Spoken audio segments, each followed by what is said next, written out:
In this video, I will show you how to use the rubber bulb aspirator for pipette. So as you can see, meron tatlong letters dyan. Letter A for air release, S for siphon, and E for empty. So I also have here Erlenmeyer flask with water and pipette. So first thing to do is to press the letter A and then at the same time squeeze the bulb. So ayan. So that ma-empty yung bulb ng air. And then put it into the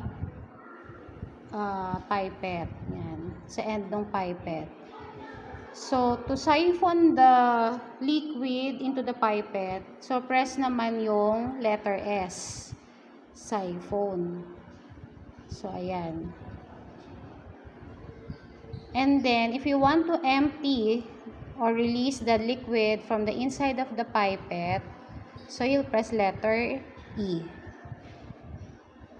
So, pressing letter E, marirelease yung liquid. So, mas maganda to kasi mas nakokontrol yung pag-release ng water from the inside of the pipette kaysa dun sa mga dating aspirator. And then, afterwards, pinutin mo ulit yung letter A so that magkaroon ulit ng air doon sa loob ng bulb. Ayan. So, there you go.